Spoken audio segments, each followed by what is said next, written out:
Assalamualaikum warahmatullahi wabarakatuh. Alhamdulillahirabbil alamin wa bihi nasta'in ala umuri dunya waddin wassalatu wassalamu ala asrofil anbiya'i wal mursalin amma ba'du. Saudara-saudara semuanya, para penonton, pada kesempatan malam hari ini alhamdulillah kita sudah diberikan oleh Allah Subhanahu wa taala nikmat, beberapa nikmat yang sehingga kita tidak bisa menghitungnya dengan akal kita dan dengan kemampuan kita. Hanya Allah lah yang mampu menghitung dan merinci semua kenikmatan itu. Maka dari itu, mari kita bersyukur kepada Allah Subhanahu wa taala yang telah menciptakan berbagai macam kenikmatan yang tidak terasa itu hanya untuk makhluknya. Kenapa? Karena Allah Subhanahu wa taala tidak membutuhkan sesuatu. Nah itu. Maka dari itu kita diperintahkan oleh Allah untuk bersyukur. Kata Allah, in syakartum wa alazidannakum wa in kafartum inna azabi lasadid. Itu keutamaannya kalau orang yang bersyukur, kata Allah, siapa orang yang bersyukur kepada nikmat Allah, maka Allah akan menambah kenikmatan tersebut yang sudah diberikan kepada kita dan yang sudah kita rasakan. Tapi kalau kita tidak mau mensyukuri alias kufur kepada Allah atas semua nikmat-nikmatnya, kata Allah, wa in kafartum min adzabil lasadid. Maka siapa yang orangnya berkufur atau kufur kepada Allah, kepada nikmat Allah atau kepada Allah dan nikmat-nikmatnya, maka azab Allah Subhanahu wa taala sadidun, lebih pedih dan lebih luar biasa, dahsyat kalau kata bahasa kita. Nah, maka dari itu kenapa? Karena Allah Subhanahu wa taala menyuruh kepada kita untuk bersyukur. Kata Allah, uzkuruni wazkurkum. Uzkuruni wazkurkum wazkuruli wala takfurun. Ingatlah kepadaku, maka Allah akan mengingat kalian semua, dan berterima kasihlah atau bersyukurlah kepadaku, kata Allah. Wala takfurun, dan janganlah kufur. Kita disuruh bersyukur. Waskuruli wala takfurun, kata Allah. Bersyukurlah kepada Allah atau kepadaku, kata Allah, janganlah kufur. Karena apa? Karena tadi itu kalau kita bersyukur kepada Allah, maka Allah akan menambah semua nikmat-nikmatnya. Nah, diantaranya kita bersyukur kepada Allah yaitu dengan cara menunjukkan syukur kita kepada Allah, yaitu dengan cara sholat maupun dengan cara apa saja kita melakukan perintah-perintah dari Allah. Contoh seperti perintah Allah, kata Allah, uzkuruni wa adzkurukum, kan perintah dari Allah. Jadi kalau kata orang-orang yang ahli nahwu, uzkuruni itu kalimat fi'il amr. Kalau bahasa Indonesia kata kerja. Jadi kata perintah. Kata kerja perintah. Jadi memerintahkan Allah kepada hambanya supaya mengingat Allah. Uzkuruni, ingatlah kepadaku. Azkurkum, maka Allah akan mengingat kalian semua. Kan begitu. Nah, bagaimana kita mengingat Allah? Contoh, kita mengingat ayat-ayatnya dan mengingat ciptaan-ciptaannya. Juga sama aja kita mengingat ulama-ulamanya, makhluknya Gusti Allah yang mulia, mengingat nabi-nabinya, atau membaca sejarah-sejarahnya. Contoh seperti kita mengingat ciptaan Allah Subhanahu wa taala, seorang manusia yang suci, yang soleh, yang beriman kepada Allah, yaitu salah satu seperti Nabi Allah Khidir. Ya kita walau alam bisawab ya, walau alam bisawab, hanya Allah yang lebih tahu. Di antaranya Nabi Allah Khidir itu seorang nabi yang diciptakan oleh Allah Subhanahu wa taala yang paling panjang usianya di antara nabi-nabi yang lain. Kenapa? Karena dia hidup dari zaman Nabi Musa sampai sekarang masih ada. Kalau menurut akidahnya Ahli Sunnah wal Jamaah. Itu begitu. Mana bukti-buktinya? Dulu zaman Nabi Musa dia pun udah seperti itu. Nabi Musa disuruh oleh Allah Subhanahu wa taala supaya berguru kepada Nabi Allah Khidir atau orang hamba Allah yang soleh. Itu Nabi Musa waktu ketemu dulu ya sudah seperti itu. Bukan orang bayi lagi, bukan anak-anak lagi ketemunya. Nah lantas beberapa ribu tahun yang kemudian seorang wali pun belajar kepada Nabi Khidir juga. Itu sesudah masa-masa baginda Nabi Muhammad SAW meninggal dunia. Contoh seperti di Baghdad itu ada seorang hamba Allah yang bernama Abul Qasim Khusairi. Ya kalau nggak salah seperti itu. Mungkin nanti para penonton melihat di sejarahnya ya, yang sudah belajar itu mungkin lebih lengkap. Ya dengan perkiraan saya seperti itu. Namanya Abul Qasim Al-Khusairi. Nah itu dulu sebelum dia bertemu dengan Nabi Allah Khidir, karena Nabi Khidir belum diperintah untuk menemui Abul Qasim tadi. Nah Abul Qasim itu waktu itu masih kecil, tapi dia selalu membakti kepada orang tua sebagai anak, nurut kepada orang tua. Ya sesuai dengan Al-Quran memerintahkan. Kata Al-Quran, Allah Subhanahu wa taala berfirman, A'udzubillahi minasyaitonirrajim. Bismillahirrahmanirrahim. Wabil walidaini ihsanan. Kalau kata bahasa Jawanya, lan kalawan wong tua loro ihsanan, tingkahe apik atau bagus. Bahasa Indonesianya, dengan kedua orang tua itu tingkah lakunya harus baik atau bagus, yang dinamakan bagus akhlak. Nah seterusnya Nabi Allah Khidir itu waktu itu dia masih belajar kepada ulama besar yang bernama Abu Hanifah. Nah, singkat ceritanya belajar kepada Abu Hanifah, seorang ulama. Nabi Allah Khidir pangkatnya seorang nabi. Nah, kalau secara akal kan, masa orang nabi kan pangkatnya tinggi, sedangkan ulama pangkatnya di bawah nabi. Kok bisanya? Nabi belajar kepada ulama. Nah, itu hikmahnya, bahwa Allah mencontohkan kepada umatnya, kepada makhluknya, kepada hambanya, bukan umat, hambanya, bahwa hamba Allah itu setinggi apapun, kalau Allah sudah memerintahkan, ya kita harus tunduk kepada Allah, harus taat kepada Allah, walaupun tidak masuk akal perintah Allah tersebut dan tidak masuk kepada akal kita. Ya seperti tadi, masa Nabi kok berguru kepada seorang ulama? Kan kalau menurut akal ya nggak patut lah, nggak bagus, kurang cocok gitu. Seharusnya ulama yang berguru kepada Nabi.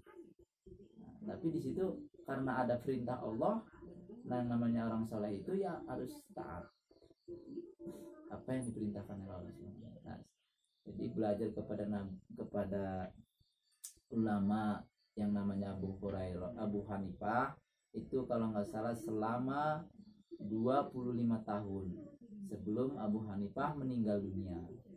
Nah, setelah 25 tahun Abu Hanifah meninggal dunia, Nabiullah Khidir berdoa lagi kepada Allah. Kalau nggak salah doanya, ya Allah, bagaimana saya ini? Sekarang guru saya kan sudah meninggal. Agar saya nanti hidup di akhirat supaya bersama-sama dengan Abu Hanifah seperti saya hidup waktu di dunia. Nah, setelah berdoa seperti itu, maka Allah Subhanahu wa taala memerintahkan kepada Nabi Khidir, "Ya Khidir, pergilah ke makom Abu Hanifah." Di situ suruh belajar hikmah. Jadi bukan tapak tersebut ini, nah saya khawatir yang saya pelajari nanti kurang beres, kurang bagus.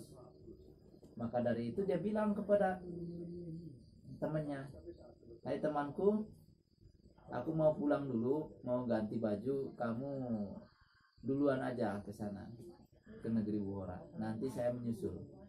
Nah, kata Abi Qasim. Nah, setelah itu dia pulang.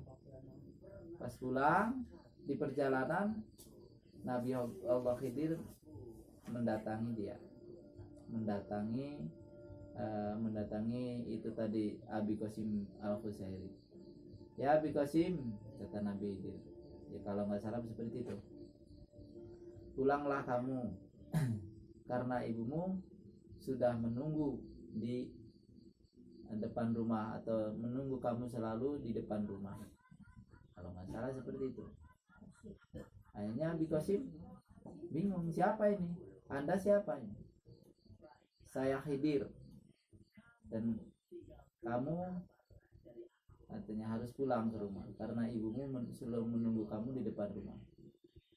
Nah, akhirnya pulang ke rumah. Dan nyampe rumah, nah, dia ditanya, "Kamu mau pergi kemana?" Nabi Khidir, "Sesungguhnya saya mau pergi ke negeri Bukhara, saya niatnya mau ibadah, yaitu menuntut ilmu." Kata Nabi Khidir, "Kamu jangan pergi ke Bukhara kalau untuk menuntut ilmu, nanti akan saya ajarkan ilmu-ilmu yang kamu inginkan dan yang kamu butuhkan." Nah, dengan singkat ceritanya, Nabi Khidir setiap selesai sholat subuh mendatangi Abi Qasim Al-Qusairi tersebut. Jadi di situ belajar tentang agama dan tentang ibadah intinya. Nah, setelah bertahun-tahun, tidak terasa usianya sampai 35 tahun belajar dengan Nabi Khidir. Maka pada waktu itu pertemuan terakhir, Nabi Khidir langsung mengatakan kepada Nabi Qasim Al-Qusairi bahwa pelajarannya sudah tamat. Jadi pertemuannya hanya sebatas ini dulu. Nah, jadi perpisahan Nabi Khidir dengan Abi Qasim Al-Qusairi.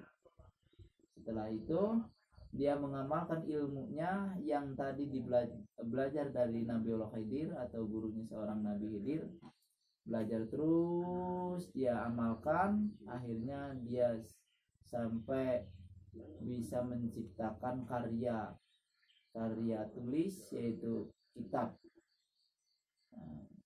Bisa menciptakan atau mempunyai ciptaan karya, yaitu kitab, sampai 1000 kitab dan 1000 judul.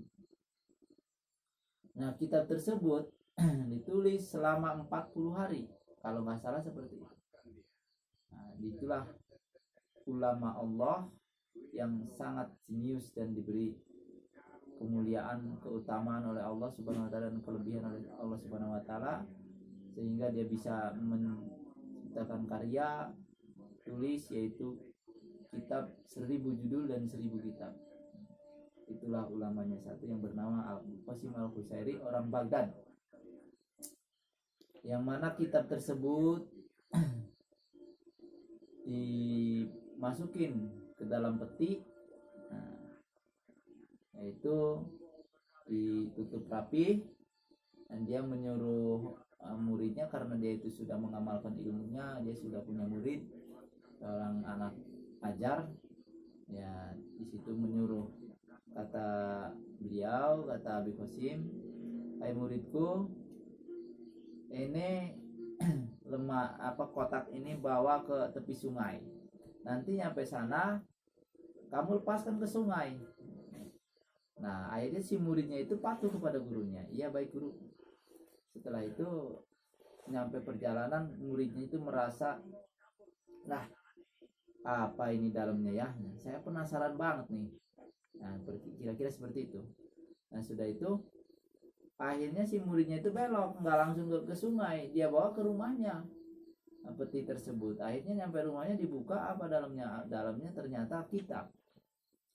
Nah akhirnya dia taruh di rumah, niatnya mau dipelajarin sama dia, sama muridnya.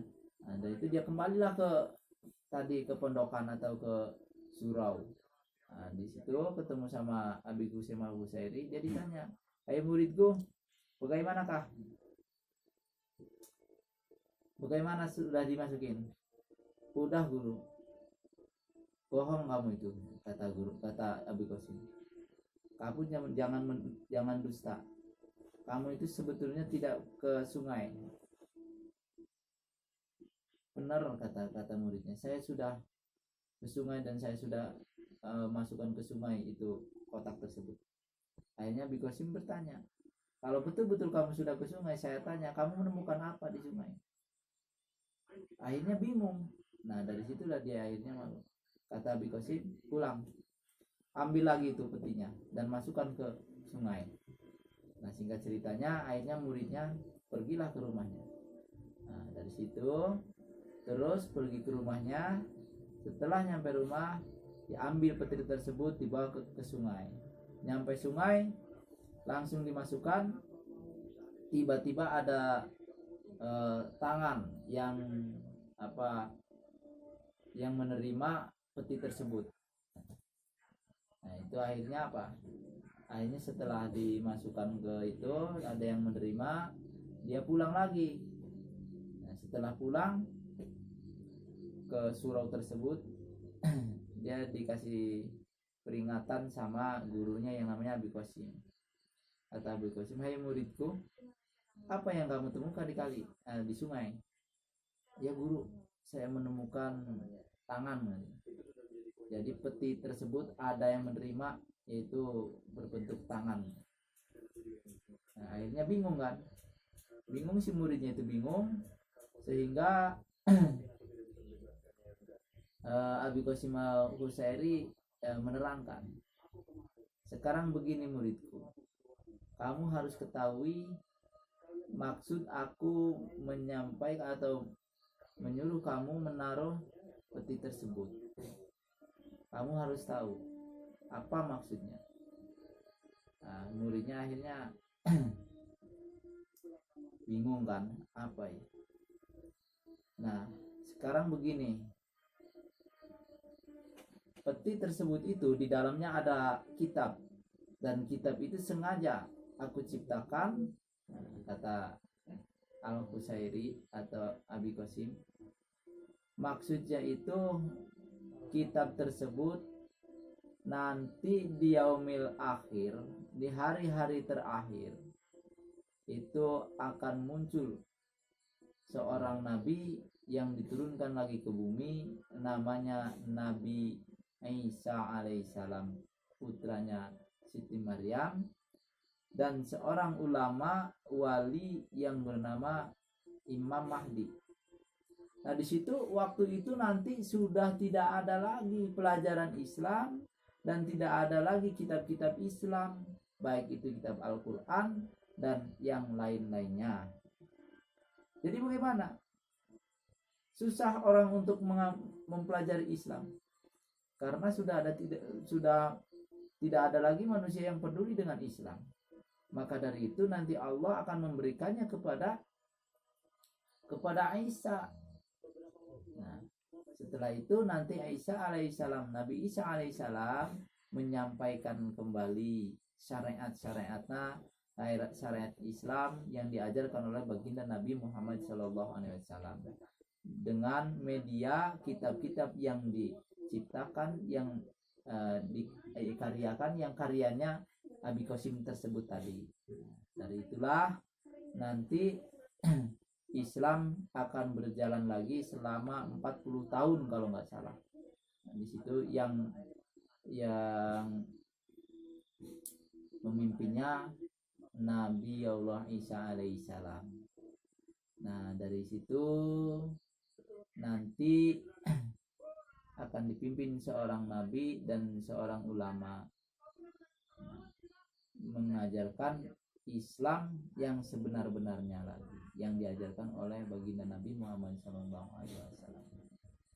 Nah, mungkin dari itu aja dulu. Saya mohon maaf atas semuanya bila mana ada kekurangan-kekurangan yang tidak diinginkan, dan ada kesalahan-kesalahan juga yang tidak saya rasakan ya.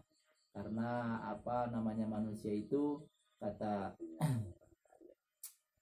kitab Salamun Taufik yang karyanya Imam Nawawi atau Syekh Nawawi tanah Arab Banten, li'anal insanu mahalu khatta wa nisyan, karena sesungguhnya manusia itu tempat dan tingkahnya lupa dan salah. Maka dari itulah mungkin saya banyak lupanya dan banyak salahnya, saya minta dimaafkan. Assalamualaikum warahmatullahi wabarakatuh.